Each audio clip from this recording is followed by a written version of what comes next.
Bueno, entonces para la sesión de hoy vamos a arrancar con el segundo parte del corte, ¿sí? Ya vimos la primera parte que es relacionada con frecuencia compleja. Hoy vamos a hablar de esto que se llama análisis senoidal en régimen permanente, ¿no? Análisis senoidal en régimen permanente. Ustedes recuerdan que nosotros hablamos de frecuencia compleja, ¿sí? Como una alternativa, ¿sí? Ese cambio de dominio, el dominio ese, como una alternativa para solucionar circuitos en los cuales contengan ya los elementos almacenados, la resistencia L y C, el L y C de los almacenadores, y muchos casos, ¿no? Como yo puedo tener fuentes de continua para fuentes sinusoidales, fuentes exponenciales y fuentes senoidales con exponencial, ¿sí? Que esa metodología me permite, bueno, solucionar circuitos que tengan diferentes tipos de fuentes y que también pueda, si en algún caso, ir cambiando, si yo puedo tener varios tipos de fuentes en un solo circuito, es decir, tengo una de continua, tengo una de senoidal en un solo circuito, o si yo quiero, por ejemplo, un circuito, mirar qué sucede, si yo cambio la alimentación, pues ahí hablamos del concepto de función de transferencia y todo lo demás, ¿sí? Digamos que ya todo eso, en resumen, lo que me permitió fue análisis de circuitos, componentes LIC, RLC y con fuentes variables en el tiempo, y muchos análisis que hemos visto. Ahora solamente nos vamos a enfocar lo que les comentaba desde el comienzo, cuando íbamos a hablar de frecuencia compleja, que bueno, las fuentes que usualmente uno trabaja son las fuentes de continua y las sinusoidales, ¿no? Nosotros ya vimos el fenómeno de cómo esta fuente, donde el principio de operación, cómo se obtiene este tipo de ondas, ¿sí? Y que entonces de ahora en adelante, cuando ustedes vean esa simbología de fuentes, y como que la ondita aquí senoidal, ya les están dando a entender que la fuente es sinusoidal. Entonces, de entrada, nuestra fuente sinusoidal, ¿qué características tiene? Bueno, aquí está la función, en el cual esta función, ¿qué es? Esto es una función periódica, ¿sí? Es una función periódica, aquí simplemente estoy mostrando un periodo. Entonces tiene características con que eso acá tiene un periodo, ¿no? Voy a tratar de buscar una flechita acá, que me queda más fácil dibujar. Eso acá me representa que yo aquí tengo un periodo, ¿no? Un periodo. Y el periodo está relacionado con esto. ¿Por qué? Porque yo sé que el periodo es el inverso de la frecuencia, ¿sí? Periodo es en segundos y frecuencia, recuerden que las unidades de frecuencia están en hertz. Entonces, yo puedo decir que la frecuencia angular, omega, es 2pi por frecuencia, o lo mismo que decir que la frecuencia angular es 2pi sobre el periodo, ¿sí? Las dos formas de verlo, porque a veces usted le hablan de frecuencia en hertz o periodo. Pero de todas formas, estos dos es frecuencia angular, que tiene sus unidades radianes sobre segundo, ¿no? Que eso desde el punto de vista del plano fasorial es la velocidad con la que gira el fasor, ¿no? La velocidad con la que gira el fasor, ¿sí? ¿Qué característica o qué otra característica tiene? Va a cambiar de color. De pronto no se ve aquí muy claro, pero entonces, ¿qué otra característica estamos viendo de la onda senoidal? Que tiene un periodo y que tiene una amplitud, ¿sí? Una amplitud, ¿sí? Desde 0 hasta el valor máximo, ese pico, que aquí lo vamos a llamar B sub M. ¿Sí? Aquí está el B sub M y el periodo que en teoría está aquí está relacionado. Y un ángulo de fase, ¿no? Y un ángulo de fase, ¿sí?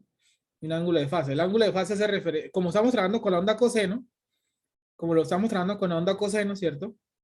El ángulo de fase hace referencia del punto máximo, del pico máximo, qué tanto está, el pico máximo, qué tanto está alejado con respecto al origen. Es decir, que nosotros, dependiendo del tipo de onda que usted vea, si es una onda seno, una onda coseno, dependiendo del tipo de onda que usted vea, pero como estamos hablando de una onda coseno, ¿no? Como estamos hablando de una onda coseno, ¿sí? Entonces, el fase hace referencia de qué tan lejos estoy yo, ¿o sí? Desde el origen hacia el valor máximo, ¿no? Desde el origen hacia el valor máximo. Entonces, este es por eso también se le suele llamar de fase, ¿no? O la fase. La fase hace referencia de dónde usted empezó a ver el coseno, el valor máximo del coseno. Si el coseno arrancó en cero, pues su fase es 0 grados, porque arrancó el máximo en cero. Entonces, si el máximo lo hay después, entonces, ¿cuánto es esto? ¿Sí? Esta distancia en grados, ¿sí? ¿Cuánto es esta distancia en grados acá? Por ejemplo, para ese caso en particular serían 90 grados, ¿no? Pero en nuestro caso particular, este de fase, como lo pueden ver acá, sería 90 grados. Entonces, eso sería coseno de teta más 90. ¿Alguna pregunta hasta el momento? ¿Todo claro? Usualmente, digamos que uno entiende más cuando le hablan en grados, ¿no? A uno le entiende más cuando le hablan en grados, ¿sí? Pero hay que tener mucho cuidado con esto, ¿sí? Hay que tener mucho cuidado con lo que está aquí metido, por lo siguiente. Entonces, por ejemplo, les dicen,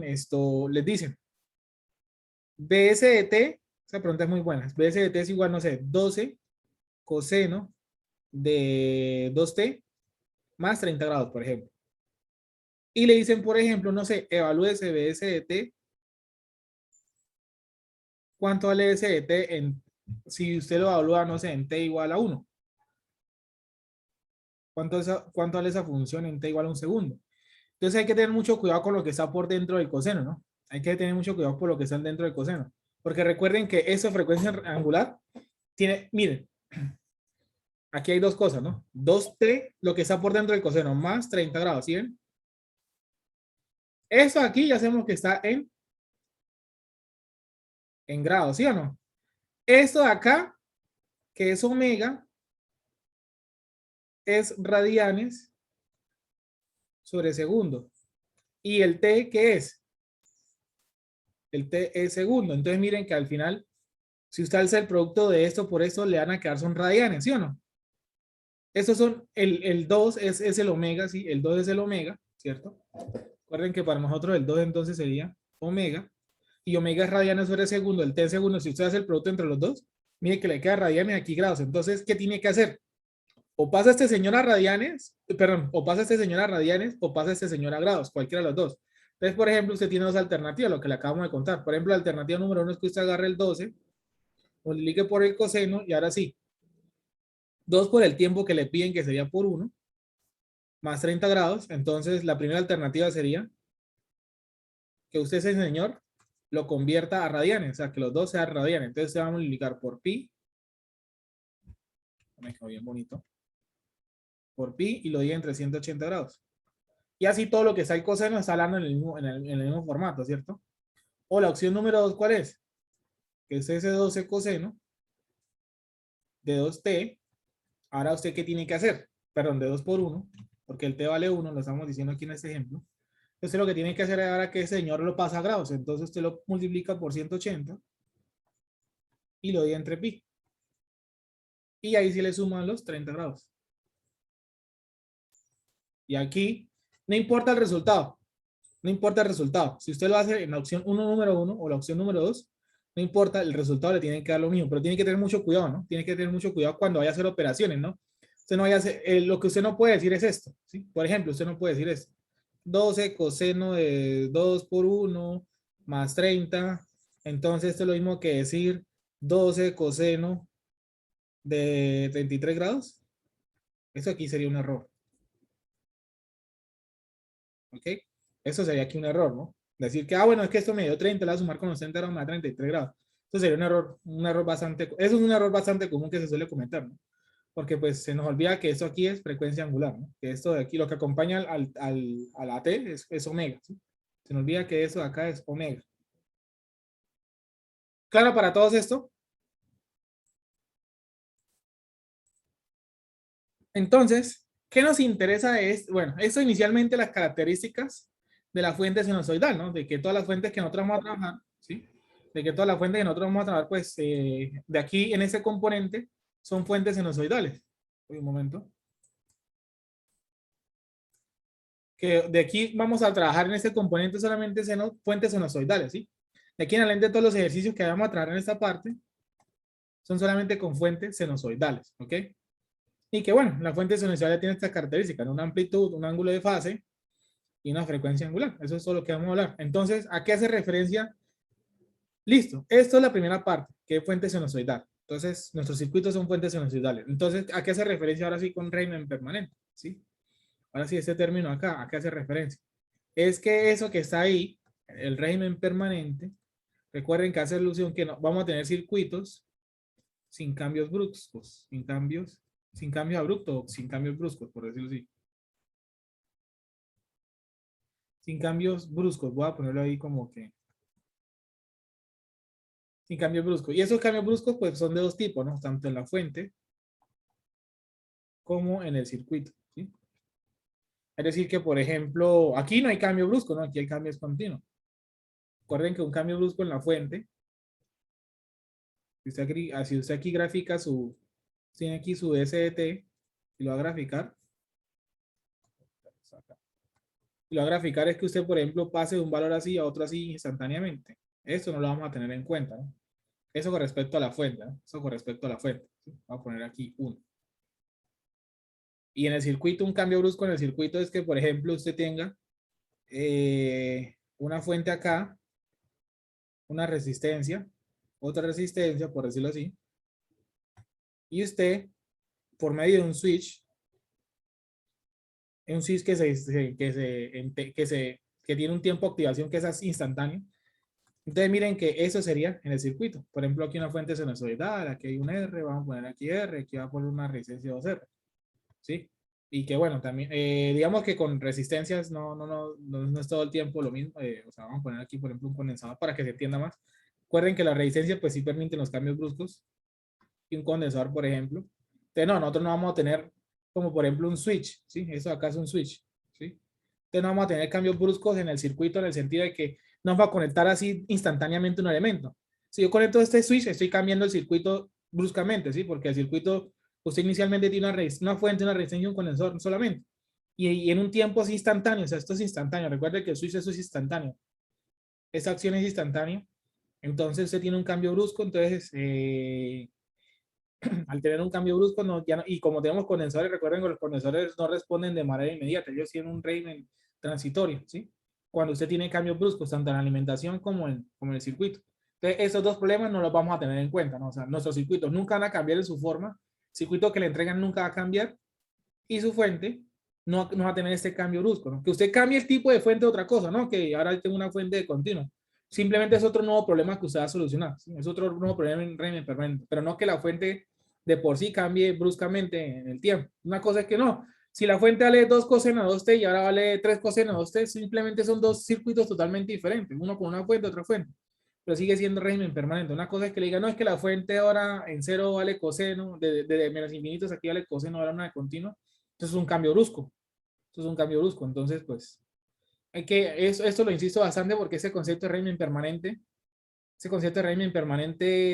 todavía se suele confundir mucho, ¿no? O sea, como que no queda muy claro a qué hace referencia el régimen permanente. ¿Claro para todos? Entonces, esto vamos a hacer un primer ejemplo de un problema de régimen permanente en análisis sinusoidal, ¿sí? Uno de los primeros tipos de problemas que encontraremos. Entonces, imagínense que le entran a ese circuito y les dicen lo siguiente. Entonces les dicen lo siguiente. Ahí creo que se ve. Ahí se alcanza a ver. Les dicen lo siguiente.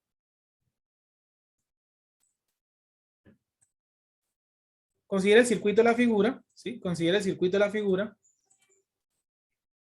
Sí, considera el circuito de la figura. Si la fuente de esta de tensión, ¿sí? Si la fuente de esta de tensión es 10 coseno de 2 t volts, entonces quiere decir que es una fuente sinusoidal. Entonces yo podría colocar esto acá para indicarlo. Y, bueno, la corriente I de T, y de T es igual a 3 coseno de 2 t, también es una fuente sinusoidal, ¿sí? Es una fuente sinusoidal. Las dos son fuentes sinusoidales, ¿sí o no? Calcula la expresión del dominio del tiempo a la corriente y su x de t. ¿Sí? Entonces calcula la expresión del dominio del tiempo de la corriente y su x de t. Entonces miren que inicialmente nuestro problema acá viene el dominio del tiempo, ¿no? Nuestro problema acá viene el dominio del tiempo, ¿sí? Pero nosotros no resolvemos en el dominio del tiempo, ¿no? Nosotros nos vamos, aquí digamos que de manera general siempre vamos a estar trabajando, para este caso particular, en régimen permanente en S igual a J omega, ¿sí?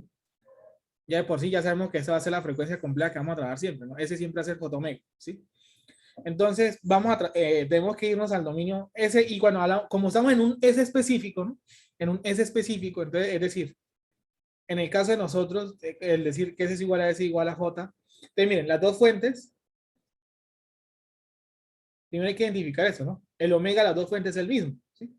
El omega de las dos fuentes es el mismo. Si el omega de las dos fuentes es diferente, ya sería un problema de superposición, lo que vimos en la clase anterior. Si las dos fuentes eran no, si las dos fuentes tienen omega diferentes o fueran de comportamientos diferentes, es un problema de superposición. Pero los dos omegas son la misma, entonces todo el circuito pero una sola omega. Y omega sería 2, ¿no?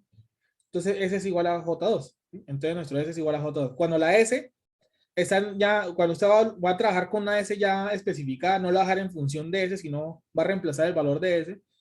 Entonces esto también lo vamos a llamar dominio fasorial. De una vez vamos a ir al dominio fasorial. ¿Ok? Para que entiendan la diferencia entre el dominio S y el dominio fasorial. El dominio S es que todo quede en función de S, ¿no? Por ejemplo, que usted vaya a dejar esto simplemente lo deje en función de S en el dominio S. No, aquí ya no lo vamos a dar en el dominio S, sino que lo vamos a reemplazar. Entonces recordemos lo siguiente. Recordemos lo siguiente. Tenemos dominio del tiempo, el dominio de S, y vamos a llamarlo el fasorial, ¿sí? El fasorial senoidal. ¿Sí? El fasorial senoidal. ¿A qué hace referencia? La resistencia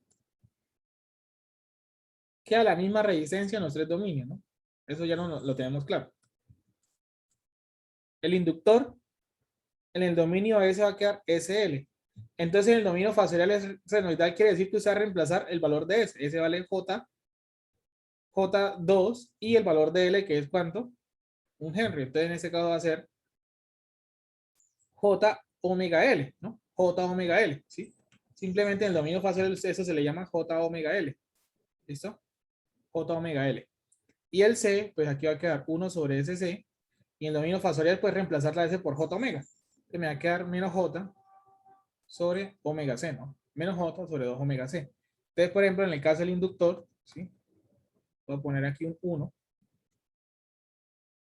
Entonces, en el dominio fasorial, ¿cuánto me va a quedar? J2 por 1. Entonces, esto me va a quedar J2 ohm. Entonces, esto me va a quedar el inductor en el dominio fasorial. Y creo que es el único, ¿no? No hay condensadores, ¿no? Si hubiera un condensador, puede hacer lo mismo que está acá, ¿no? Reemplazar por el valor de omega y por C. ¿Por qué menos J sobre omega C? Recuerden que eso es lo mismo que decir 1 sobre J omega. Recuerden que aquí esto es lo mismo que decir 1 sobre J omega C. Es lo mismo. Solamente que pues para usted sube la J, la pone negativa. Entonces, las resistencias quedan iguales, nuestras resistencias quedan iguales. Y acá las tensiones, entonces, por ejemplo, BS, BT, ahora usted va a ver es el fasor BS. Donde el fasor de BS, ¿quién es? La magnitud al ángulo de fase, ¿no? Que en este caso no sería, no tendría fase, sino ya que sería 0 grados. Y que la corriente IET, usted ahora va a ver es el fasor, ¿sí? Ahora es el fasor. Y entonces va a ser 3 a 0 grados ampere. Y aquí, volts. Listo. Entonces, ya ahorita vamos a irnos al dominio de J-omega. ¿Alguna pregunta hasta el momento? Resulta y pasa, resulta y pasa que este más y el menos tiene una función bastante importante. Es que usted ponga J menos J, ¿sí? J menos J, eso tiene una función muy importante. Porque, por ejemplo, si ustedes les dicen, no, yo tengo una impedancia Z igual a 1 más J2. Y usted tiene una impedancia, otra impedancia que dicen que es 1 menos J2, ¿sí? Entonces, aquí, usted sabe que la parte real es la resistencia, ¿no? La parte real es la resistencia. Eso siempre téngalo por seguro. La parte real siempre es la resistencia. Un ohm y un ohm, ¿sí? Y bueno, y que le muelen eso como una impedancia, ¿sí? Una impedancia. Dos cosas en serie, ¿no? Está sumando dos cosas en serie. Usted sabe que la parte real siempre es una resistencia. Ahora, la parte imaginaria, ¿quién es? Entonces miren que el positivo y el negativo tienen una razón de ser. Cuando es positivo, quiere decir que, cuando la parte imaginaria es positiva, quiere decir que usted lo que va a ver aquí a continuación es un inductor. Un inductor de J2 ohms. Cuando la parte negativa, cuando la parte imaginaria es negativa, quiere decir que usted ahora va a ver es un condensador. Entonces aquí sería menos J2 ohms, ¿sí? Entonces miren que aquí usted puede, usted gracias a la parte imaginaria, si es positivo o negativo, usted puede silbar si es un resistor, perdón, si es un inductor o un condensador. Entonces miren que la importancia de dejar, usted puede poner 1 sobre J omega C, pero entonces el menos le está dando una información bastante interesante. El menos le da una información bastante interesante. Usted con el menos identifica si esto es un condensador o el más le identifica si es un inductor, ¿no? La parte imaginaria, ¿no? Lo que acompaña a la J. Si el signo lo que acompaña a la J es positivo o negativo, se lo puede deducir. Entonces, vamos a dar entonces aquí no vamos a ir al dominio fasorial. Y recordar que nuestra J, perdón, que nuestra S es igual a J2, ¿ok? Por lo cual es lo siguiente, entonces empezamos por las resistencias, ¿sí? Empezamos por las resistencias. Aquí arriba dice que las dos, una es de 4 y la de abajo es de 2. Entonces las resistencias quedan igualitas, ¿no? Aquí es de 4 ohms y aquí es de J2 ohms. El inductor. El inductor en el dominio del tiempo es un Henry, pero en el dominio de la Profe, frecuencia S es igual a J. profe, En la resistencia puso J2 ohms. Uy, perdón, sí. Eso es otra cosa que jamás debe aparecer en una resistencia. Nunca puede haber usted un número negativo, perdón, ni un número negativo ni una J ahí, ¿no? Muy bien. El inductor de un Henry en el dominio del tiempo a nivel facilidad nos dio J2. J2. ¿Sí? J2 ohms. Aquí la fuente sinusoidal. Entonces, ¿qué vamos a poner? Aquí B de T, que sería esta función, ahora vamos a poner 10 a 0 grados. Aquí vamos a poner 10 a 0 grados, volt. Y la corriente ya no es un I de T que vale 3 coseno de K, sino ahora es 3 a 0 grados. Entonces, listo. Aquí es 3 a 0 grados. Y acá la fuente dependiente, que aquí se llama 3 y su X. Ahora yo no voy a colocar 3 y su X de T, sino que ahora lo tengo que poner 3 y X con el sombrerito para indicar que es fasor, ¿no? Lo que nosotros ya hemos hablado, ¿no? La virgüilla me indica que es un fasor, ¿sí? La notación fasorial que tenemos acá. Y aquí imagino que viene su X. De aquí en adelante, en el dominio fasorial, en este dominio, recuerden que nosotros ya aquí, pues pasamos ese dominio y acá podemos resolver el problema con toda la escénica del circuito que hemos estudiado, ¿no? Con toda la escénica del circuito que hemos estudiado. Digamos que ese circuito no tiene estructura simple, entonces vamos a tratar de, y me piden una corriente, entonces vamos a tratar de atacar ese problema por mallas. Sí, vamos a atacar ese problema por mallas, donde entonces aquí tengo todas mis corrientes de malla, la misma dirección, recorremos los conceptos. Y esa de acá. ¿Y cuánto vale esa corriente en verde? ¿Cuánto es esa corriente en verde? ¿Qué nombre tiene esa corriente? Su X. Muy bien. Esa de aquí ya tiene nombre y su X. Aquí digamos que no tenemos un nombre, le vamos a poner nombre y su 1. Y aquí le vamos a poner otro nombre que se llama y sus 2. Listo. Ahora sí, la malla y su X. La malla y su X. Entonces sería menos 10 a 0 grados, que entonces, más, vamos a hacerlo por el método rápido, más i su X, por todas las que pasa i su X, pasa por 4 y pasa por 2, ¿no? Pasa por 4 y pasa por 2. Entonces, 4 más 2, menos con las que se comparte. Bueno, vamos a ver todo el mismo color. Menos con 4. 4 también, estaría entonces sería menos i sub 1 por 4, ¿sí? Porque aquí se comparte con i sub 1, y aquí se comparte con esta, entonces sería menos i sub 2 por 2, con esta que se comparte. Y es igual a 0, entonces mi primera ecuación me va a quedar que 6 i sub x, ¿cierto? Menos 4 i sub 1 menos 2 i sub 2 es igual a 10. ¿Por qué? Porque 10 a 0 grados es lo mismo que decir 10. Y este menos pasa por el otro lado, ¿no? Entonces, listo, ya tenemos la malla i sub x. Ahora vamos a hacer la malla i sub 1, pero ¿qué creen que va a pasar en la malla i sub 1? ¿Qué pasa cuando se arranca a hacer acá? Bueno, esta de acá, ¿y qué va a suceder ahora? Aquí yo puedo calcular la tensión. Una supermalla, ¿no? Entonces aquí me queda, eso de acá es una rama problema. Entonces esto de acá es una rama problema. Porque aquí yo no tengo forma de calcular la tensión. De aquí va a haber una supermalla. Entonces de una vez. Primero y 1, ¿no? Entonces, y 1 por todas las que pasa. Pasa por 4 y pasa por ese señor. Entonces 4 más J2. ¿Sí? Menos con las que se comparte, que sería 4 con I sub X. Pero ahora voy a tener en cuenta la malla y sus 2. Es decir, que estos dos señores se vuelven una supermalla. ¿Ok? Ahora viene y sus 2. Y sus 2 por todas las que pasa. Pasa por 2. Más 2 y sus 2. Menos con la que se comparte, que sería menos 2 y sub X. Más 3 y sub X, que no la tuve en cuenta acá ahora sí. Igual a 0. Igual a 0. Y ahora por último lo que me queda es organizar la ecuación. Entonces la tengo en el orden que primero viene i sub x. Entonces busquemos lo que tenga que ver con i sub x. Entonces, menos 4 i sub x. Menos 2 i sub x es menos 6 i sub x. Más 3 quedaría 3 i sub x. Perdón, menos 3 i sub x. Ahora busquemos solo lo que tenga que ver con i sub 1. Porque es el segundo término. Aquí simplemente yo tengo que más 4 más j2 i sub 1. ¿Cierto? I sub 1. Y busquemos todo lo que tenga que ver con i sub 2, que es el tercer término, donde me quedaría más 2i sub 2 igual a 0. La cuestión es que tengo una ecuación, dos ecuaciones, pero tengo tres incógnitas. Me falta una tercera ecuación. ¿Cuál es la tercera ecuación? La supermalla. Excelente, la ecuación auxiliar de la supermalla. Entonces, que recuerden, ¿no? Se hace un zoom en el problema. Si bien es un pequeño, uy, perdón. Si bien es un pequeño zoom del problema. Bueno, okay. Y usted sabe que esa corriente vale 3 a 0 grados. Amperes. Por arriba está girando I1 en esa dirección. Y abajo está I2. Y usted agarra cualquiera de los dos, no, o ese que está en verde que estoy pintando, o ese en gris, cualquiera de los dos. Entonces, sí, con uno solo es suficiente. Entonces, lica en verde. Todos los en ese color. Entra I1,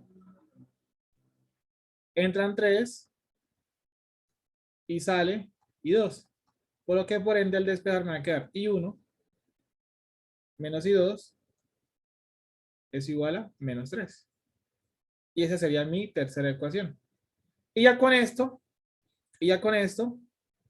ya puedo solucionar el problema porque tengo un sistema de tres ecuaciones con tres incógnitas. Pero ¿cuál es la cuestión ahora acá? ¿Cuál es la cuestión ahora acá? Que yo tengo un sistema de ecuaciones en el cual uno de los coeficientes de la ecuación, ¿sí? Yo tengo un sistema de ecuaciones donde uno de los coeficientes de la ecuación es un número, en esto acá. Es un número complejo, ¿sí? Miren que la primera ecuación los coeficientes son reales, perfecto. En la tercera ecuación los coeficientes son reales, no hay ningún problema. Pero miren que la segunda ecuación tiene un coeficiente complejo, ¿sí? Un coeficiente complejo. Entonces, ¿cuál sería el lío ahí? Pues que de pronto, bueno, las calculadoras de las casi normalitas no resuelven sistemas de ecuaciones con complejos, ¿no? No resuelven sistemas de ecuaciones con complejos. Entonces, ahí le tocaría o empezar a meter una ecuación en términos de la otra y reemplazar y dejar una sola ecuación al final y despejar. O meter estas tres ecuaciones en un sistema, en algo que me permita calcular sistema de ecuaciones, alguna herramienta online, o aplicar algún método de solución de sistema de ecuaciones, como el método de Kramer, lo que sea. Lo que pasa es que el método de Kramer es más como con un sistema 2x2. Entonces, tratar de, por ejemplo, dejar estas tres ecuaciones, ¿sí? Dejar estas tres ecuaciones, ¿sí? Dar estas tres ecuaciones como dos ecuaciones y aplicar Kramer. Que eso se lo viera en álgebra 1. O insisto, lo mejor aquí sería, pues bueno, si con la calculadora, pues aplicar Kramer, ¿no? Ahí toca aplicar Kramer, dejar ese sistema 2x2 para que nos quede más cómodo. O, pues, podemos utilizar un sistema de ecuaciones online. Pero entonces, usted soluciona, por ejemplo, a lo que tiene que quedar claro es que cuando usted soluciona, solución de 1, 2 y 3, ¿qué va a obtener? Los fasores de I sub 1. El fasor de I sub 2 le va a dar un fasor y le da un fasor. Y el fasor de I sub x. ¿Sí? Le van a entregar tres fasores. ¿Sí? Es decir, ese fasor I sub 1, que va a tener magnitud y fase. Es decir, I sub 1 usted lo va a ver como ¿quién? Una magnitud de I sub 1. Le va a poner un ángulo θ 1. Y sub 2 usted lo va a ver como ¿quién? Como un I sub 2. Un ángulo θ 2. Y el I sub 3 lo va a ver como un I sub 3. Un ángulo va a ponerlo, perdón, I sub x. Va a ver como un I sub x. Fasor. Magnitud y un ángulo θx. Al final usted tiene eso. Pero me pide I sub x en el dominio del tiempo. O sea, al final lo que dice es esto, ¿no? Que I sub x de t va a ser igual a ¿quién? Ya sabemos que esta es una función sinusoidal, ¿sí? Entonces eso va a ser igual a I sub x coseno. Yo sé que estamos en s igual a j2, entonces eso va a ser 2t, es el ángulo θx, ¿sí? Ya aquí en adelante lo que nos toca es tratar de solucionar ese sistema de ecuaciones de 3x3, de alguna manera u otra manera. Entonces miren que con esto y que matriz, bueno, esta página de acá, usted mete el sistema de ecuaciones y chévere, y también se la lee en complejo y le bota la solución compleja, ¿sí? La bota la solución compleja, esa es la solución compleja. Entonces, pues compártense entre ustedes este link que miramos ahorita. Y X3, perdón, ¿cuál sería la solución de nosotros? Esa que se llama X1, ¿sí o no? Porque X1 es nuestra YX. Entonces digamos que aquí inicialmente lo que me están diciendo es que YX yo no lo puedo presentar así. Es 98 sobre 39 menos J ¿sí? Menos J, 48 sobre 39 amperes. Pero pues esta solución pues no me dice a mí mucho, ¿no? Esa y su X la tenemos que pasar a valor fasorial. Entonces, ¿cuánto vale esto en fasor? ¿Cuánto vale esto de manera fasorial? Esto aquí es rectangular, ¿no? Ahora lo necesito de manera polar. ¿Cuánto sería?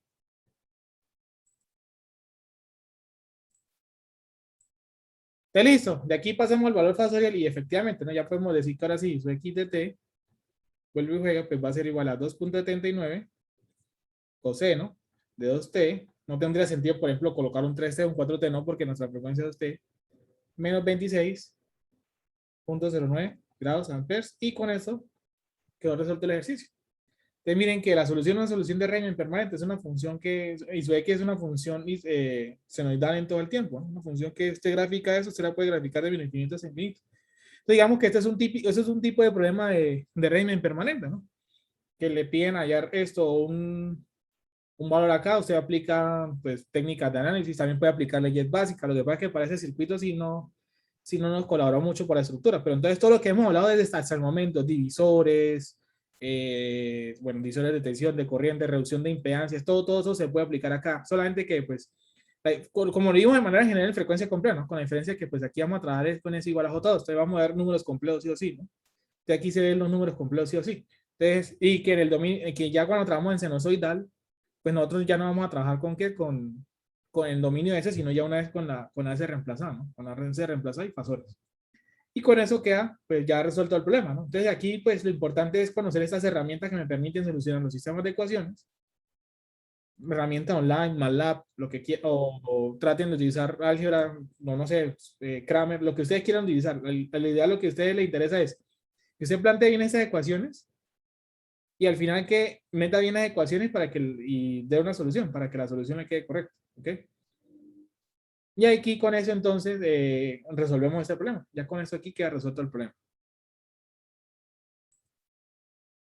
Cuando usted está en este dominio, usted ya se olvidó el tiempo hace rato. Aquí no le puede aparecer una T, ¿sí? Aquí no le puede aparecer una T, ¿sí? Aquí, bueno, se resolvió ese problema. Lo único que le van a aparecer aquí son números complejos, ¿no? Números complejos, fasores, números complejos. Que a partir del fasor, ¿sí? De este de acá, usted se puede devolver al dominio del tiempo, ¿sí? Usted se puede volver al dominio del tiempo, por lo que ya hemos hablado. Pero no es que usted aquí vaya a operar cosas en el tiempo, no. Si usted está aquí en ese dominio, usted lo que va a obtener son fasores. Si usted quiere trabajar en ese dominio, pues ya le va a caer el dominio del tiempo. Pero pues que aquí el problema es más complicado para solucionar, ¿sí? Entonces tengan claro que cuando se vengan acá a trabajar en el dominio fasorial, todo lo que van a hacer son fasores. Usted está haciendo operaciones con fasores, con números complejos. Está haciendo operaciones con números complejos. Por ejemplo, que si usted hace una ley de corriente de Kirchhoff, ¿sí? Entonces, usted dice, por ejemplo, lo que hablamos alguna vez en clase. Entonces, por ejemplo, usted quiere hacer una ley para que haya algo que quede una vez claro, una vez aquí. Entonces, por ejemplo, tiene su 1 fasor, tiene su 2 fasor, y quiere calcular el su 3 fasor. Y le dicen que su 1, no sé, voy a poner un valor, 7 a 30 grados. E sub 2 es igual a 5 a 0 grados, por decirlo así. Usted sabe que entonces I sub 3 es la suma de I sub 1 más I sub 2, ¿sí? Y usted hace la suma fasorial. ¿Y la suma fasorial quién es? 7 a 30 grados más 5 a 0 grados. Y esto le da un número complejo. Y eso le da un número complejo. ¿Cuál es el error que se suele cometer muchísimo? Que dicen que, no, es que I3, por ejemplo, ahí dicen, no, es que I3 me va a dar entonces, voy a sumar, hacen esto, 7 más 2 y esto me da 11. Eso es un error. Hacen la suma como si fueran la suma de las magnitudes. Y no, usted no puede sumar magnitudes. Usted está sumando es un fasor. Fasor tiene magnitud y fase, mire. Usted tiene magnitud y fase, son vectores. Recuerden que esos son vectores, es como una suma de vectores. Si usted hace esa suma, le va a dar totalmente diferente acá, ¿no? La suma fasorial, un error que se suele cometer mucho es que suman solamente las magnitudes y eso no tiene ningún sentido, ¿sí? Eso no tiene ningún sentido. Recuerde que el fasor siempre viene completo, es decir, magnitud y fase, ¿sí? Entonces, si ustedes hacen esta suma, por ejemplo, creo que estaría dando 11.6, 11.60, 60 de 0.2, un ángulo de 17 grados, 17.55, 7 grados, ¿sí? amperes. Ustedes miren que eso no se debe cometer, ¿no? Ese error no se debe cometer, ¿sí? Jamás. Profe, esta suma se puede efectuar siempre y cuando se tenga el mismo número, la misma frecuencia, pues, ¿cierto? El mismo ángulo. Ajá. No, o sea, cuando uno suma Perdón, los aquí era factores. 5, perdón, aquí era 5. Aquí era 5. Perdón, aquí era 5 y aquí creo que me daba esto, ¿qué? 12. Sí, 12, perdón. De aquí es 12, ¿sí? Usted puede hacer esta suma factorial efectivamente si los dos tienen la misma omega, ¿no? Esto es el omega, aquí, si los dos tienen el mismo omega. El omega de I sub 1 es el mismo omega para los dos, ¿no? O sea, si aquí el omega es un radian, por ejemplo, sobre segundo, aquí también tiene que ser el omega un radian sobre segundo. Para usted hacer la suma de fasores, ¿no? Usted no puede hacer suma de fasores si los dos fasores tienen omegas diferentes. Usted no lo puede hacer, ¿sí? Usted no lo puede hacer, ¿sí? Si los dos tienen el mismo omega, usted puede hacer esa suma fasorial. Y la única manera que eso tenga sentido, ¿sí? La única manera que eso tenga sentido, que usted pueda sumar las dos magnitudes, es que los dos fasores tengan el mismo ángulo. Si este es 7 a 30 grados y este es 5 a 30 grados, usted puede hacer la suma así tal cual. Eso sí es válido, pero si tienen ángulos diferentes, suma fasorial, miren que los resultados son totalmente diferentes. Ustedes no cometen ese error de acá, ¿ok?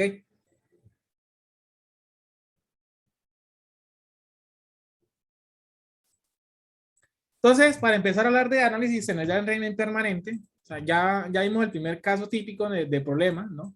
Que usted le entrega en un circuito, usted lo pasa al dominio fasorial y pues resuelve y lo obtenga lo que usted quiera. Entonces, digamos que eso ya es algo muy tradicional, algo que ya hemos hablado. Ahora, ¿dónde está el fuerte análisis sinusoidal? Ahora sí. Entonces, para hablar del fuerte análisis sinusoidal, vamos a primero hablar de un concepto que se llama el desfase entre ondas, ¿sí? Vamos a hablar primero de un concepto que se llama el desfase entre ondas, ¿sí? El desfase entre ondas simplemente esto hace referencia a lo siguiente. Entonces, miren que usted lo puede, para determinar este desfase entre las ondas, se lo puede ver al partir de los valores, un punto. Usted puede tomar un punto que sea el mismo para los dos. Entonces, un punto más fácil de usted ver, por ejemplo, son los valores máximos. Y aquí, voy a llamarlo phi, el desfase. ¿Sí? Phi es el desfase. El desfase. Se lo puede tomar con respecto a un punto. Alguien también puede haber dicho, yo quiero medir el desfase, por ejemplo, entre esta acá. ¿Sí? También le da lo mismo. O alguien puede haber dicho, no, yo lo voy a agarrar desde los valores negativos.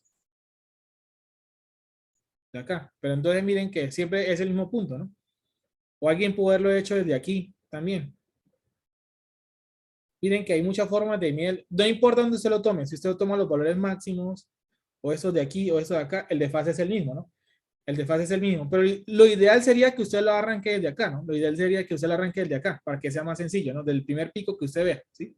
Del primer pico que usted vea, para que sea más sencillo de determinar el desfase, ¿sí? Entonces,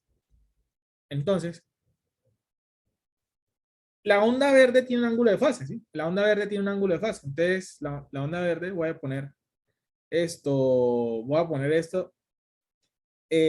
la verde es x de t. Voy a poner un nombre ahí. Y la roja la voy a llamar y de t.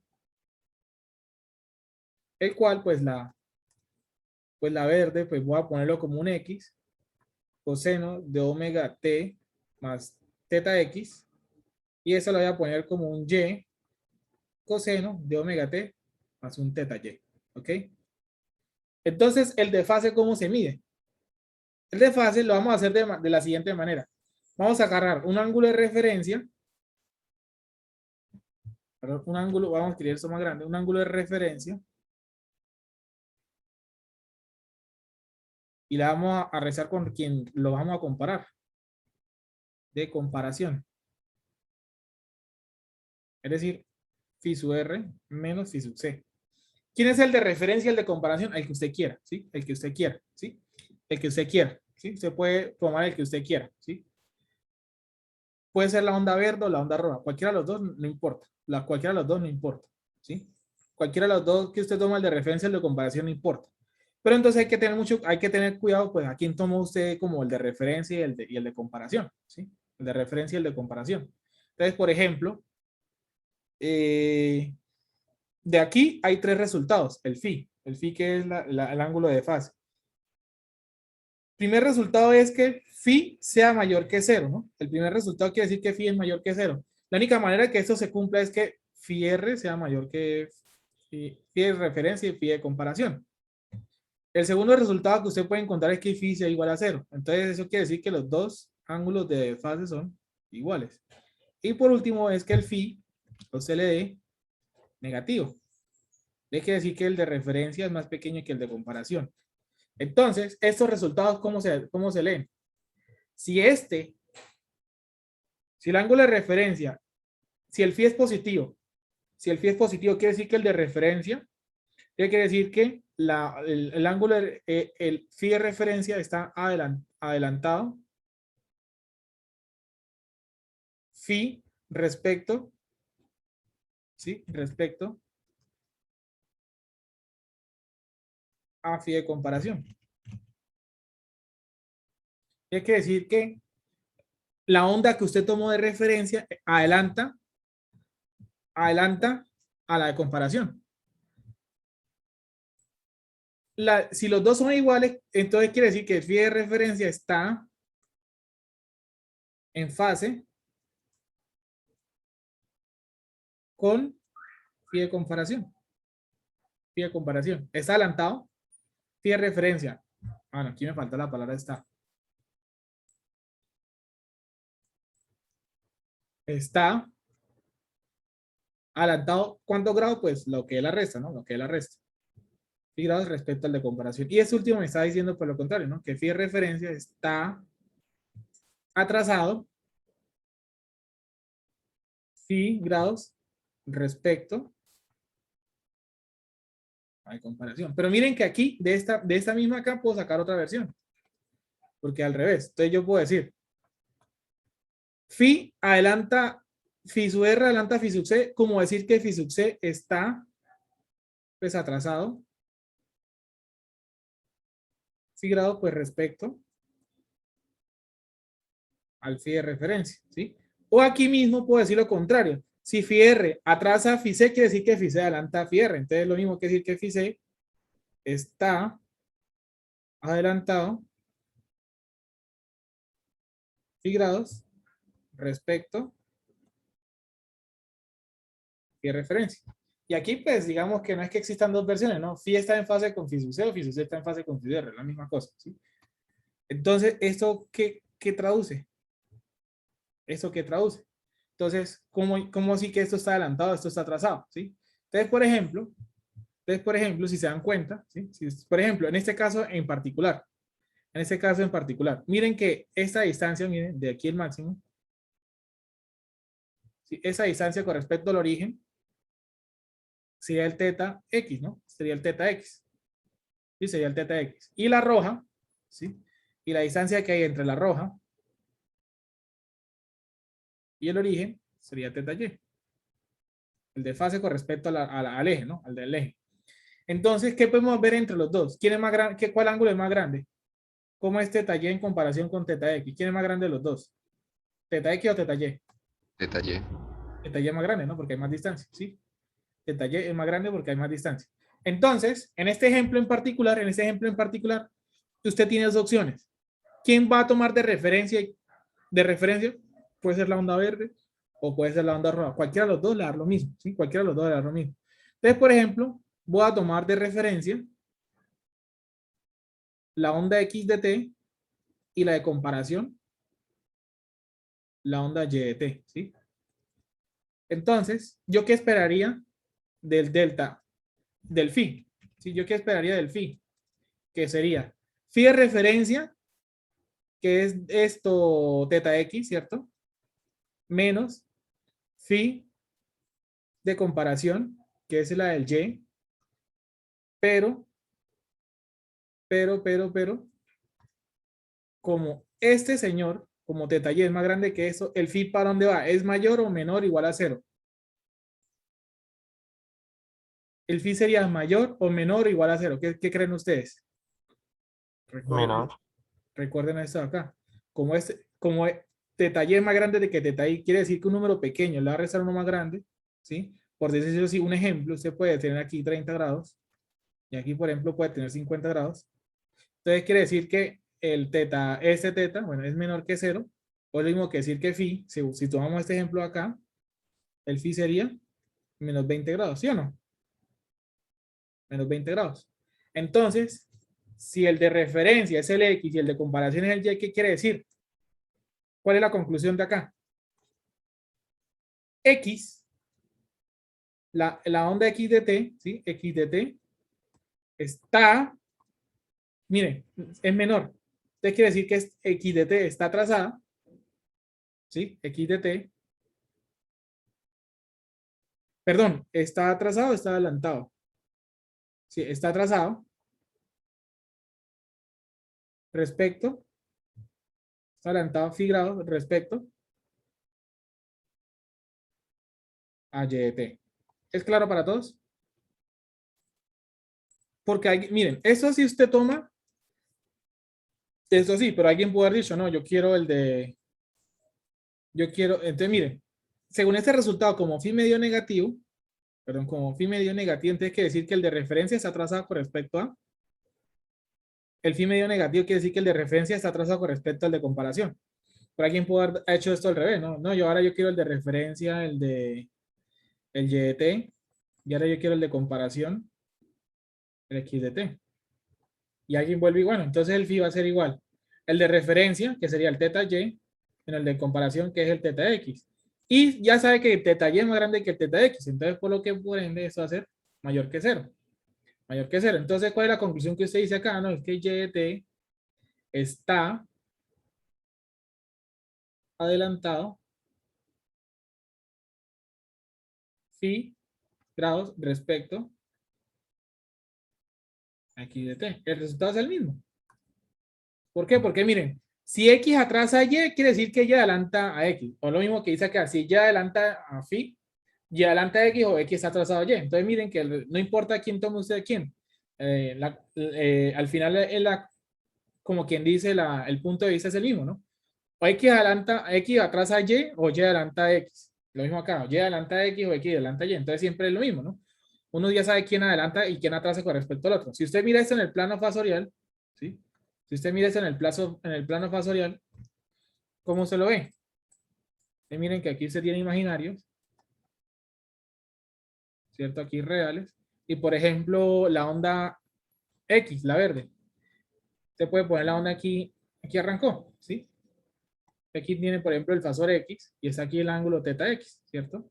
Y usted sabe que el ángulo del otro es más grande, ¿no? Y tiene el Y y aquí tendría el otro ángulo, ¿no? El teta Y. Y usted sabe que ese es el ángulo de giro de ellos, ¿sí? El ángulo de giro de ellos, el omega, ¿sí? Entonces aquí está la interpretación de ellos, miren, aquí está. Y esto de acá, esa distancia entre los dos, sería el de fase, ¿sí? Esto aquí sería el de fase. Entonces miren lo siguiente. Vamos a hacer, para el siguiente caso, los siguientes casos vamos a empezar a estudiar las impedancias individualmente. Vamos a empezar a estudiar las impedancias individualmente. Entonces, vamos a partir, voy a hacer el primer ejemplo de manera detallada para que se den cuenta de lo siguiente. Entonces vamos a mirar esto. Para todos esos ejemplos en particular, vamos a partir que la tensión del elemento, en este caso aquí tenemos la resistencia, ¿sí? La tensión de manera particular, todas las tensiones que vayamos aquí a poner siempre van a ser de la misma forma, Bm coseno de omega t. O sea, no vamos a poner ángulo de referencia, ¿sí? O bueno, pongamos un ángulo de referencia, más teta, ¿sí? Ángulo de referencia más teta. Listo. Siempre vamos a trabajar todos con esto. Siempre vamos a trabajar todos con esto. Entonces quiere decir que entonces, cuando me vaya al dominio fasorial, ¿qué voy a ver? Entonces me voy a ir al dominio fasorial, en el cual, aquí estoy en el dominio fasorial, en el cual, ¿qué voy a ver? Aquí tengo una tensión, un BR en ángulo teta, ¿ok? Un BR en ángulo teta, ¿sí? Un BR en ángulo teta, ¿sí? Que sería el mismo fasor BR. ¿Listo? Aquí tengo la resistencia y aquí tendría, por ejemplo, la corriente I sub R, ¿sí? Entonces voy a calcular la corriente I sub R. Entonces yo sé la ley de Ohm, ¿no? Yo digo que BR es igual a R por I sub R, por lo que entonces I sub R, ¿quién va a ser? Va a ser igual a BR sobre R. Entonces I sub R pues va a ser igual a ¿quién? A BR, que es BR en ángulo teta sobre R, que es lo mismo que decir, y esto es lo mismo que decir BR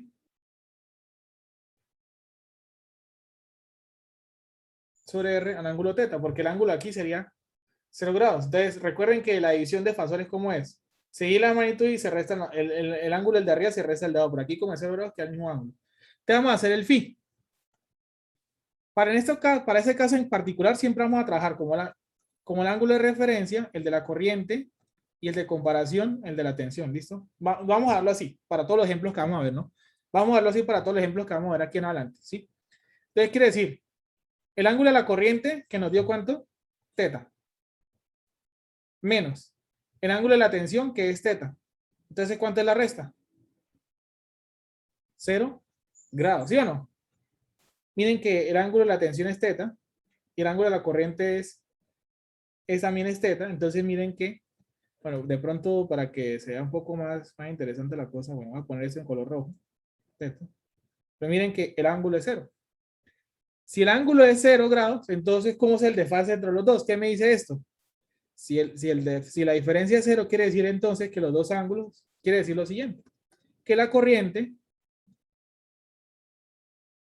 pero en una resistencia, la corriente está en fase con la tensión. En una resistencia, la corriente está en fase con la tensión, es decir, que la tensión y la corriente de una resistencia tienen el mismo ángulo.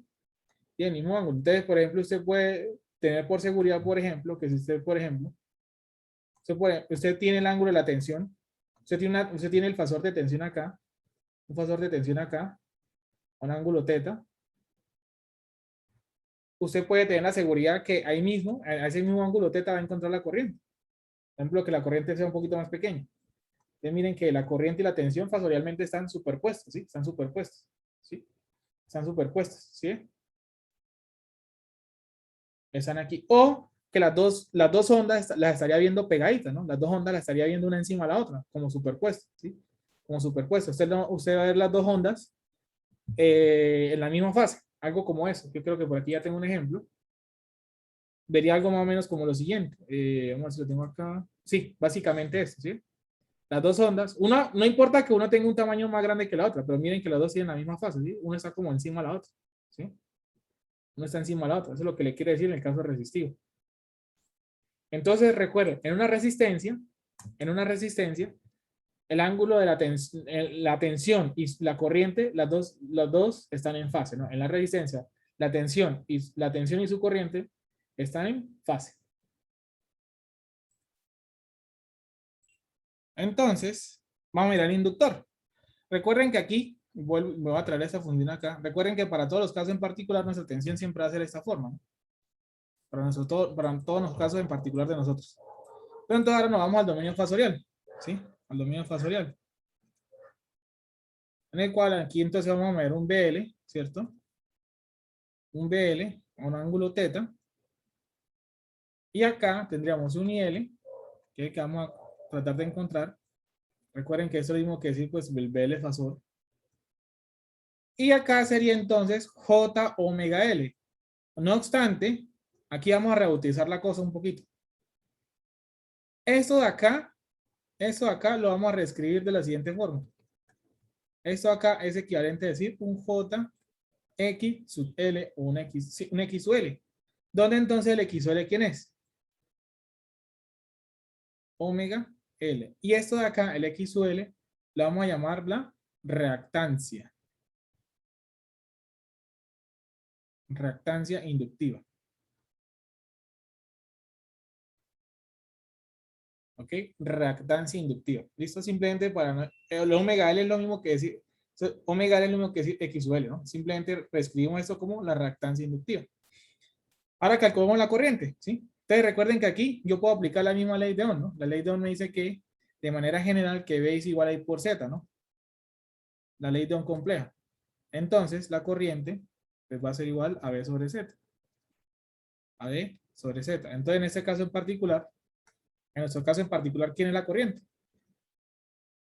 La tensión, ¿sí? La tensión que sería BL, un ángulo teta, dividido entre la impedancia. En ese caso sería nuestra impedancia inductiva, que va a ser igual a J X sub L. Que es lo mismo que decir BL el ángulo teta, y si usted tiene un número complejo que es imaginario puro, solamente de J, eso es lo mismo que decir XL en ángulo de 90 grados, ¿no? JXL es lo mismo que decir XL a 90 grados. Entonces es lo mismo que decir BL sobre XL, ¿al ángulo de quién? El del numerador menos el del denominador. Entonces sería teta menos 90. Sería teta menos 90. Entonces ahora sí, juguemos al phi. Recuerden que es el ángulo de la corriente menos el ángulo de la tensión. Bueno, voy a dejarlo en azul. Que no se nos pierda la idea. El ángulo de la corriente que me dio, teta, menos 90 grados, ¿cierto?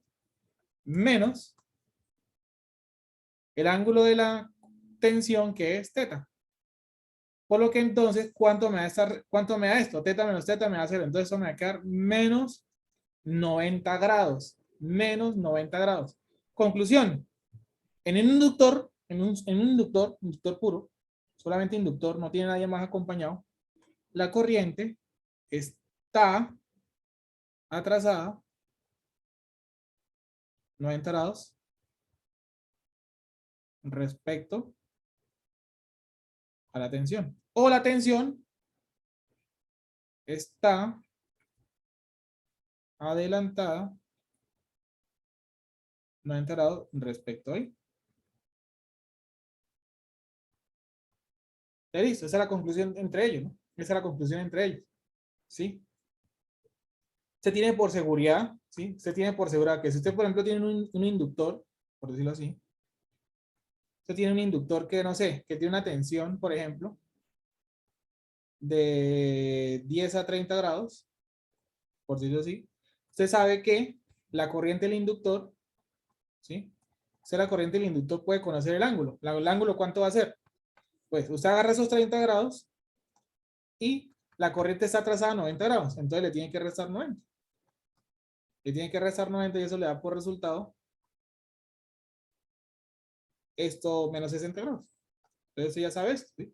Si usted ya conoce la tensión del inductor y quiere conocer su corriente, pues ya sabe, agarre la S y le resta 90 grados porque está atrasado, ¿no? La tensión la corriente del inductor está atrasada 90 grados con respecto a la tensión. ¿Preguntas al momento? Entonces nos queda el condensador. Usted vuelve y juega, ¿no? La tensión es la misma que está acá, ¿cierto? La misma forma. Y aquí entonces voy a ver B sub C con ángulo teta, que dimos fasor de B sub C. Aquí a mirar la corriente I sub C. Y esto, que es menos J sobre 1 omega C, ahora lo voy a llamar menos J X sub C. X sub C. Donde entonces, X sub C, ¿quién es? 1 sobre omega C. Y eso lo vamos a llamar la reactancia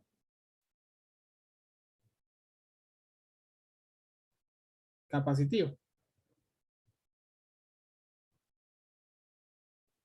Entonces, bueno, la reactancia, pues la unidad son ohms, ¿no? Son ohms. Lo que acompaña aquí, esos son los ohms, ¿no? La reactancia, las unidades son los ohms, ¿no? Entonces, miren que la reactancia es un valor positivo, ¿no? XL y XC son valores positivos. Pero entonces, pero si la parte imaginaria es positiva o la parte imaginaria es negativa, quiere decir que es inductivo capacitivo, porque ahí me pueden decir, no, una impedancia que tiene una reactancia de 5 ohms. Pero yo, por ejemplo, si a mí me dicen una reactancia, yo me dicen una impedancia que tiene parte real 1 ohm y una reactancia de 5 ohms.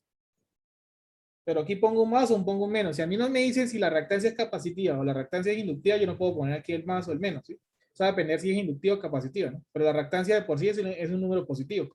Lo que va al ladito de la J, el menos o el más, es lo que me determina si es inductivo o capacitiva, ¿ok? Entonces calculamos la corriente, ley de un complejo otra vez. Entonces I sub C rápidamente va a ser igual a la tensión del condensador a ángulo teta sobre, en este caso sería menos Jx sub C. Entonces lo mismo que decir B sub C a un ángulo teta. Y eso aquí es lo mismo que decir X sub C, pero ahora un ángulo de menos 90. Entonces al final es lo mismo que decir B sub C sobre X sub C, un ángulo de el de arriba menos el de abajo. Teta menos 90, entonces me va a quedar teta más 90. Y otra vez, hacemos el phi. Es igual al ángulo de la corriente menos el ángulo de la tensión. Y eso que me da como resultado. El ángulo de la corriente que me dio teta más 90. Menos el de la tensión que me da teta. Entonces eso se me cancela y me va a quedar 90 grados positivos. Conclusión. Entonces, pues voy a traer esto, voy a cambiar la palabra. Quiere decir que la corriente ahora está en un condensador. En un condensador, la corriente está adelantada 90 grados respecto a la tensión. O la tensión está atrasada 90 grados con respecto a la corriente. A la corriente. Entonces lo mismo que decir que, listo, ¿esto qué me quiere decir? Si usted, por ejemplo, tiene un condensador en el cual usted sabe que la tensión, por ejemplo, del condensador es B sub C a, no sé, vuelve y juega a 30 grados. Entonces se puede saber que la corriente, ¿cuánto le da?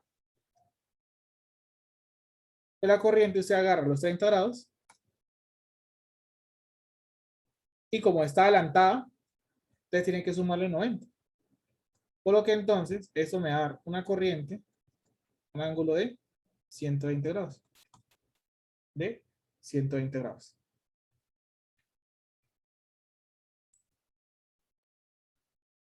Entonces, ¿qué pasa con el RC? Entonces, recuerden que aquí estamos en el dominio fasorial, ¿no? Entonces, en ese orden de aquí sería R y voy a llamar esto JXL, ¿no? No voy a colocar omega, sino la reactancia, ¿ok? Entonces, aquí vendría la tensión B, un ángulo teta, voy a ponerlo así, y aquí hay una corriente, ¿sí? No, miren que aquí cuando yo escribo ángulo teta lo mismo que decir, que usted puede escribirlo así o también lo puede escribir como o así. Entonces aquí simplemente vean ángulo teta, la corriente aquí o acá. Entonces la corriente pues va a ser igual a B, a un ángulo teta sobre la suma de la impedancia, ¿no? Sobre la suma de la impedancia, que sería R más J XL. Pero entonces la idea es que aquí tengo que ver fasor, aquí tengo que ver fasor. Entonces, ¿cómo pasa usted esto a fasor? Entonces, esto acá lo voy a llamar un ZRL, ¿sí? El ZRL, que es lo mismo que decir R más JXL, el cual va a ser igual a un ZRL, una magnitud, y un ángulo TTRL, ¿sí? TTRL, ¿sí?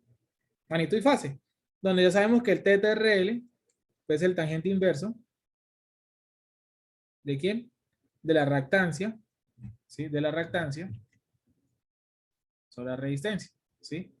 Si usted va a graficar una impedancia, entonces tenga cuidado con lo siguiente, ¿no? Cuando usted va a graficar una impedancia y de pronto no lo está viendo, está listo. ¿Usted cómo grafica la impedancia?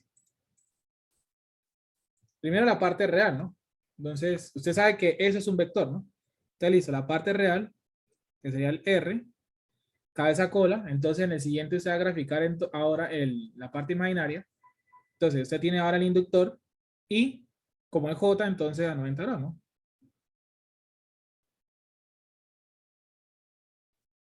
Aquí está el JXL. Y aquí cerrando el vector, pues tendría el ZRL. ¿Sí? El ZRL. Donde este es el eje imaginario y ese es el eje real. O simplemente coordenan aquí, coordenan en Y ahí cierra. Las dos maneras, ¿no? Las dos maneras. Y este sería el TTRL. Entonces, por si de pronto no ve dónde salió el TTRL, mira, aquí está. Tangente inverso. O el tangente de esto sobre esto. Entonces, listo. Entonces, quiere decir que al final, la corriente, pues, ¿quién va a ser?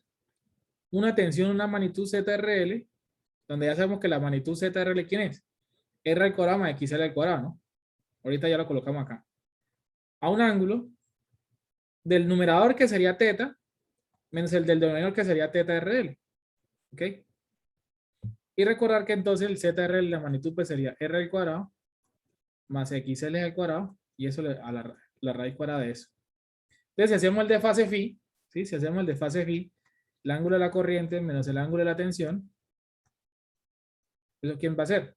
El ángulo de la corriente que me acaba de dar, teta, menos TTRL, ¿sí? Menos el ángulo de la tensión que es teta. Entonces, eso me va a quedar menos TTRL, la diferencia. Entonces, Conclusión, en un circuito RL, ¿sí? En un elemento RL, ¿sí? En una impedancia inductiva, se llama esto, impedancia inductiva. Este es un ZRL, el ZRL se le llama impedancia inductiva.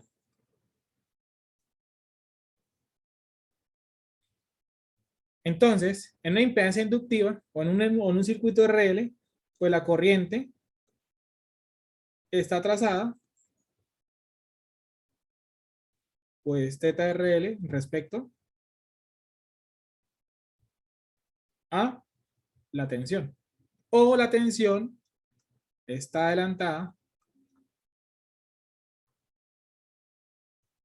TRL respecto a la corriente. Sí, está un ángulo, ¿sí? Un ángulo, ¿sí? Un ángulo. A diferencia del inductor puro, la corriente está adelantada a 90 grados. ¿Por qué se llama inductor puro? ¿No? Ese de aquí sería el inductor puro. Ese caso aquí se llama el inductor puro. ¿Por qué se llama el inductor puro? Porque simplemente es una inductancia. Este de aquí se llama el capacitor puro. ¿Por qué? Porque solamente hay un condensador. Y aquí se llamaría el resistor puro. Porque simplemente hay resistencia, ¿sí? Solo hay una resistencia. Pero miren que aquí se llama inductancia, impedancia inductiva. Eso es inductiva. O usted la puede llamar una impedancia inductiva o inductiva pura. Pero bueno, usted dice, una impedancia inductiva pura solamente es el L. Una impedancia resistiva pura solamente es la resistencia. O capacitiva pura es solamente el condensador. Pero cuando solamente le ponen, si le quitan el puro, es decir, impedancia inductiva, pues sí quiere decir que tiene R y L al mismo tiempo, ¿no? Que tienen los dos al mismo tiempo. Y si es impedancia capacitiva, tienen el R y L al mismo tiempo. Entonces miren que aquí, pues está en una impedancia inductiva, pues la corriente sigue atrasada con respecto a E. Solamente que a diferencia del puro, en el puro es 90 grados y aquí pues este ángulo, ¿no? Este ángulo acá que sigue siendo, que es en teoría el ángulo de la impedancia, ¿sí? El ángulo de la impedancia, ¿sí? El ángulo de esa impedancia. Se le pueden decir que la resistencia es de 2 ohms y esto de reactancia de J2 ohms, ¿sí? Y le dan una tensión, no sé.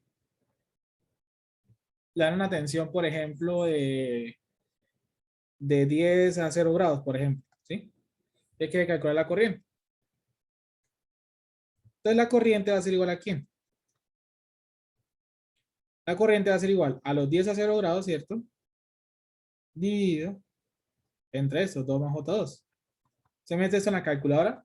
Pero miren, aquí hay un truquito siempre, que eso siempre les va a ser útil muchas veces. Usted puede hacer esa operación en la calculadora y le da magnitud y fase, todo bien.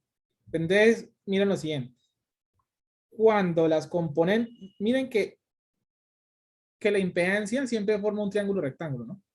La impedancia siempre forma un triángulo rectángulo. Téngalo clarito. La impedancia siempre, así sea capacitiva inductiva, siempre forma un triángulo rectángulo. Pero si los dos lados son iguales,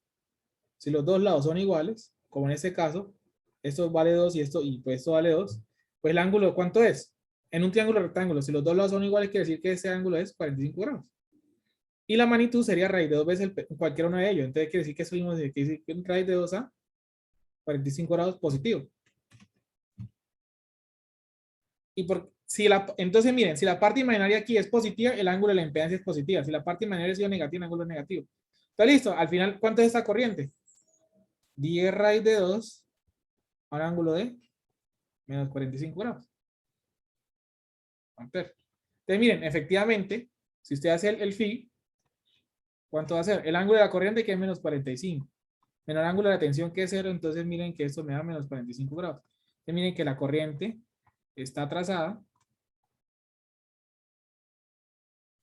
45 grados respecto a B. Entonces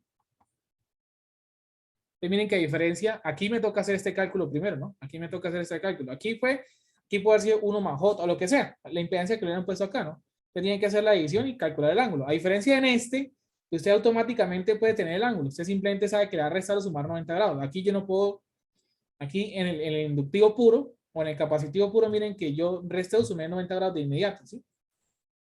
A diferencia de una vez. Aquí no puedo hacer esa gracia, ¿no? Aquí no puedo hacer esa gracia de sumar y restar un ángulo inmediatamente, ¿no? Aquí me toca hacer la operación, pero yo sé que el ángulo que voy a calcular, pues, va a estar atrasado. El ángulo va a estar atrasado, ¿sí?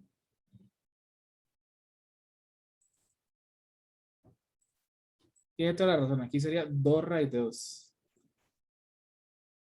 Muy bien. Ahora el capacitivo.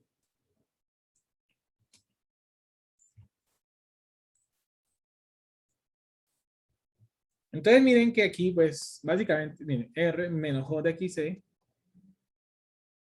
Aquí la tensión va a ser, bueno, B a teta. Y la corriente. Ah, bueno, aquí vamos a poner, ah, no, aquí primero es el caso, ¿no?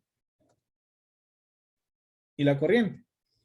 Y la corriente. Entonces miren que la corriente en el condensador, pues va a ser igual a B al ángulo teta, dividido entre la impedancia, que tenemos que decir, R menos JX sub C.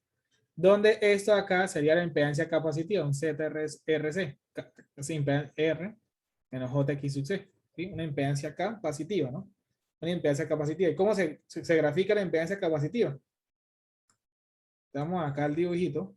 Un poquito más asociado. Bueno. Entonces se viene, agarra la parte real, que sería la resistencia. Ahora, agarra la parte imaginaria, cabeza cola, ¿no? Y hace el desfase, entonces son menos 90 grados. Entonces listo, menos 90. Va para abajo. Y sería el menos JX o por coordenadas. Y cerrando. Y cerrando. ¿Quién tiene? Pues la magnitud, ¿no? Es decir, el Z RC, un teta. ¿Sí? Aquí sería el teta RC. ¿Sí? El teta RC. ¿Sí lo ve? Entonces, y lo mismo que acá, ¿no? La magnitud, el ángulo, ¿quién va a ser? El ángulo sigue siendo, pues, el teta RC, pues va a ser igual a quién? Al tangente inverso de X sub C sobre R. Y la magnitud del ZRC vuelve y juega, ¿no? Es R cuadrado más X sub C al cuadrado. Y eso, sacamos la raíz. Por lo que entonces yo esto lo puedo ver como ¿quién? La corriente del condensador la puedo ver como B un ángulo teta dividido entre Z, ZRC a un ángulo teta RC. Por lo que entonces, bueno, aquí la diferencia es que este ángulo va a ser negativo, ¿no? Este ángulo está tirando para abajo, entonces este ángulo va a ser negativo, ¿sí? Este ángulo va a ser negativo porque tira para abajo. Entonces yo sé que esto es B sobre ZRC a un ángulo de teta más teta RC, ¿sí? Más teta RC. Entonces, eso aquí es negativo, ¿no? Porque está tirando hacia abajo, ¿no? Por la parte imaginaria, ¿no? La parte imaginaria, ¿sí? Si la parte imaginaria es negativo, el ángulo es negativo. Si la parte imaginaria, ¿dónde está? Es positivo, pues el ángulo me da positivo, ¿sí? ¿Dónde es que se fue? El ángulo, pues, sería positivo, ¿no? De la impedancia, así aquí como lo pueden ver, ¿sí? Entonces, otra vez el phi. El ángulo de la corriente menos el ángulo de la tensión. El ángulo de la corriente, ¿qué es? Teta más teta RC, menos el ángulo de la tensión, que es teta, entonces esto me da teta RC. Conclusión, la corriente está adelantada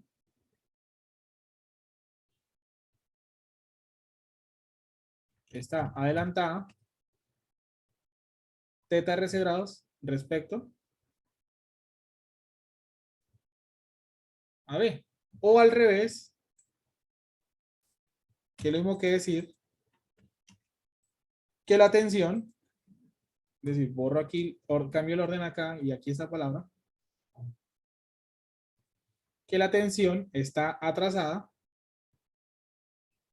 teta RC con respecto a la corriente. Entonces, miren, en una impedancia donde ZRC, ¿quién es? Impedancia capacitiva, ¿no? Capacitiva. ¿Qué quiere decir impedancia capacitiva? Que tiene un R y un C. Si es capacitiva pura, solo es el C. Si es inductiva pura, solo es el L. Si es resistiva pura, solo es el R. ¿Sí? Como es capacitiva, tiene que decir que tienen los dos. Entonces quiere decir que en una impedancia capacitiva la corriente está adelantada con respecto a la tensión. ¿Cuál es la diferencia con el capacitivo puro? En el capacitivo puro ya yo sé cuánto se desfase exactamente, desde que son 90 grados. Aquí, pues hay un desfase, ¿sí? Hay un desfase. Hay un desfase. Si hago el mismo ejemplo acá, uy, me quedó muy pequeño. Si hago el mismo ejemplo acá, es decir, aquí ahora aquí coloco 10 a 0 grados. Aquí tengo la resistencia de 2 ohms. Y ahora coloco aquí menos J 2 ohms. Y quiero calcular la corriente. Entonces, ¿qué tengo que hacer? Y sub se va a ser igual, pues 10 a 0 grados, dividido entre 2 menos J2. Ya sabemos que como son iguales, ya tenemos el resultado. Entonces, 10 a 0 grados. Entre 2 raíz de 2, pero si aquí la parte imaginaria es negativa, entonces aquí el ángulo es negativo. Si la parte imaginaria es positiva, el ángulo es positivo. Entonces, esto me va a quedar 10 sobre 2 raíz de 2, un ángulo de 45 grados positivo. Entonces, miren, si yo hago el phi, es 45, el ángulo de la corriente, menos el ángulo de la tensión, que sería 0 grados, entonces esto me da 45 grados. Entonces, aquí lo que me dice, ¿no? Que la corriente, entonces, está adelantada 45 grados respecto, a ver, y esa es la conclusión acá. Aquí está adelantada, ¿sí? Aquí está adelantada 45 grados con respecto a la tensión. A la tensión. Entonces miren que las impedancias, sí, miren, las impedancias, yo la puedo extender, ¿no? Yo puedo tener varios tipos de impedancia. Impedancia resistida pura sobre la resistencia, ¿sí? Esa aquí sería impedancia resistida pura. Esa aquí sería impedancia inductiva pura. Esa aquí sería impedancia capacitiva pura, impedancia inductiva e impedancia capacitiva. E impedancia capacitiva. Y miren que yo puedo tener los dos al mismo tiempo. Y hay una restricción en las impedancias, ¿sí? Pues no una restricción, sino una veracidad. Y es la siguiente, voy a anotar acá. De manera general, lo voy a dejar acá. Bueno, ahorita en la siguiente ya miramos la conclusión. Entonces, esto vamos a traer estas dos gráficas, donde la aquí es para, bueno, voy a borrar, no voy a exagerar tanto los ejes. Eso no es suficiente. Que esto es para la impedancia inductiva, la Z inductiva, y esta es la Z capacitiva. Pero miren que de manera general, miren que el viaje del Z, ¿no? Miren que el Z puede ir desde aquí hasta acá, es decir, solamente lo voy a ilustrar, ¿no? Solamente lo voy a ilustrar de rapidez, o lo voy a animar de manera general. Miren que el Z, ¿sí? Miren que el Z, cuando es resistivo puro, está por acá, ¿sí? Cuando es inductivo puro, es hacia acá. Y cuando es capacitivo puro, es hacia acá. Y miren que el Z viaja entre estos límites, siempre viaja acá, ¿sí? El Z viaja hasta acá, de aquí hasta acá. ¿Qué sucede si, por ejemplo, el Z viene por acá? Sí, miren, el Z viene y viaja por acá, siempre va a hacer esto y esto, ¿sí? El Z se va a mover entre este pedazo, ¿no? Entre menos 90 y 90. Pero alguien puede decir, no, pero también puede viajar por acá. Pero hay un problema. Resulta y pasa que aquí la parte real sería negativa, ¿sí o no? ¿Estamos de acuerdo con eso? Si la impedancia empieza a viajar por acá, ¿qué quiere decir? Que la impedancia, la parte real sería negativa. ¿Estamos de acuerdo con eso? La parte imaginaria, Sí, señor. la parte imaginaria no hay problema que sea positiva o negativa, ¿sí? Porque pues eso al final representa algo para nosotros de utilidad.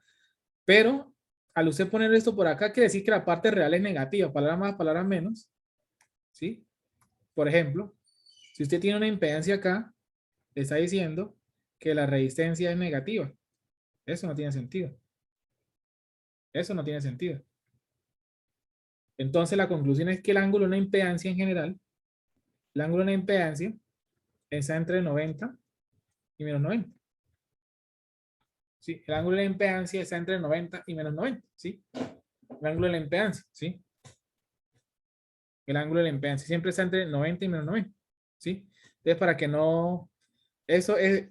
Para ¿eso qué quiere decir? Que la impedancia sola... Esto en rojo quiere decir que la impedancia pues solamente va a viajar entre... Digamos que eso va a ser como la limitante donde va a viajar la impedancia. ¿Sí? Si la impedancia se puede mover en toda esta zona. Uy. Eso sí sería correcto, por ejemplo. Eso estaría correcto. Eso estaría correcto. ¿Sí? Y así muchas versiones más. ¿Sí? O los límites, 90 menos 90. Pero si es 90 positivo, pues quiere decir que es inductivo puro. O 90 negativo, capacitivo puro. O acá sería resistivo puro. ¿Sí? Entonces, ya saber que la impedancia no va a pasar de estos límites. Entonces vamos a hacer un resumen de todo lo que acabamos de hablar con respecto a lo siguiente, ¿no? Vamos a hacer el siguiente resumen. Entonces, para ese resumen en particular, ¿sí? Para ese resumen en particular, yo voy a poner una tensión de referencia. Ponerlo por acá. Voy a poner una tensión de referencia. Y lo demás lo vamos calculando. Me explico.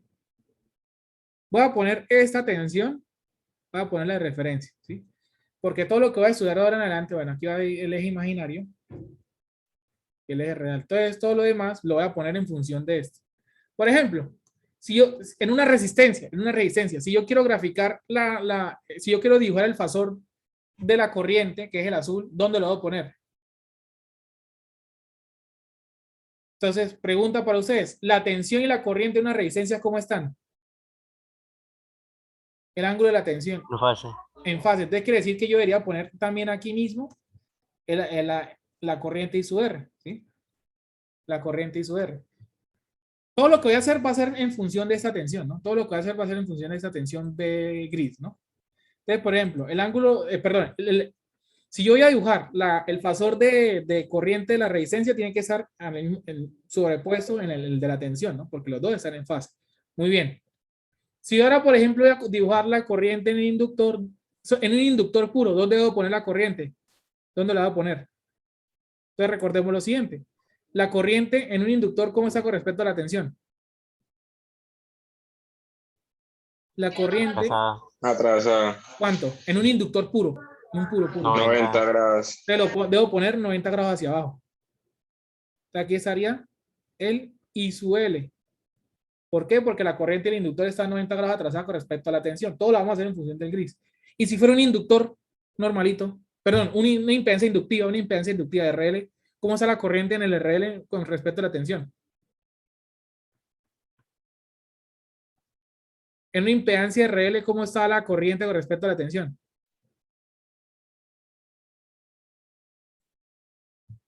En una impedancia RL, o sea, en una impedancia inductiva, este es el puro, ¿no? Este es el puro. En una impedancia Está atrasado teta RL.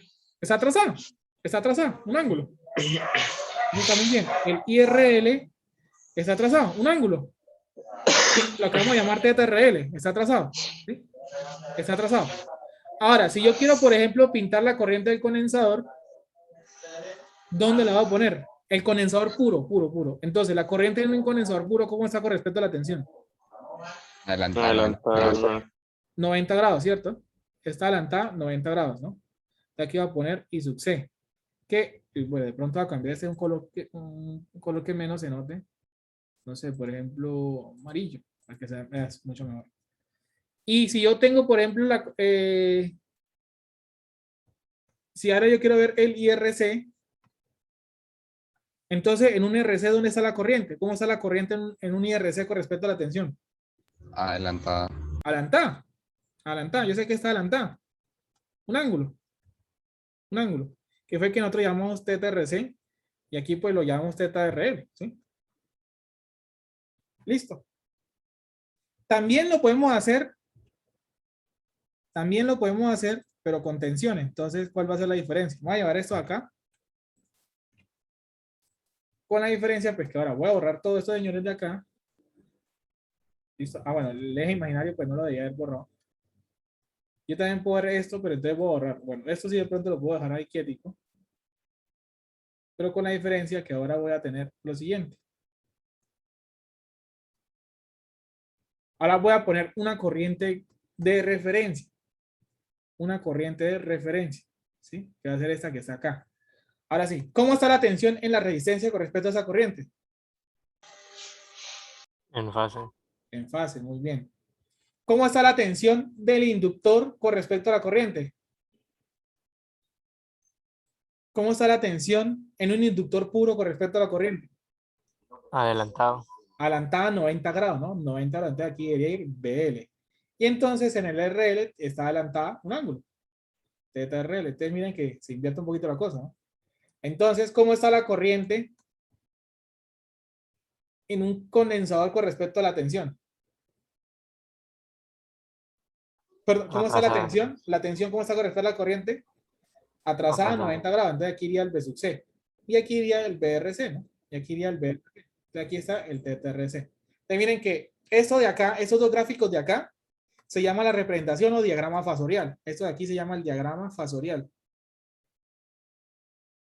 Esto aquí se llama el diagrama fasorial. Que usted lo puede hacer, el diagrama fasorial de tensiones, el diagrama fasorial de corrientes, como usted lo quiera ver, usted los puede separar. Usted los puede separar. Usted solamente puede poner tensiones o solo puede poner corrientes, lo que usted quiera, ¿no? Entonces al final se llama un diagrama fasorial, ¿no? Un diagrama fasorial de tensión, un diagrama fasorial de corrientes. Con eso usted se ayuda un poco a aterrizar la idea, ¿no? Eso, con eso usted un poco, se ayuda un poco a aterrizar la idea, ¿no? De que, digamos que con esto, aquí en resumen, usted pueda más o menos darse cuenta de cómo va la cosa, ¿no? Cómo va la cosa, ¿sí?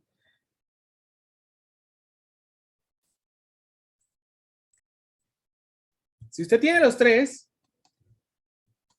el menos JX sub C y el JX sub L, pues miren la impedancia. Va a ser igual a R más J. Voy a factorizar esto, ¿no? XL menos XC, ¿no? Usted suma los tres, ¿no? R menos JX sub C más JX sub L, sí, miren, los tres. Pero mire que aquí hay una curiosidad.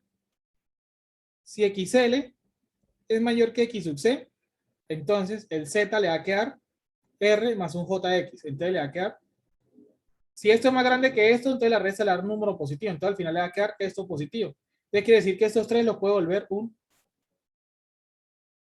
RL. Si X sub L ahora es más pequeño que X sub C, quiere decir que entonces esta resta va a dar negativa. Entonces el Z va a dar Z menos JX. Como es negativo, entonces quiere decir que estos los dos los puedo volver ahora un RC. Y ya. Eso es. Yo no puedo tenerlo sin la resistencia.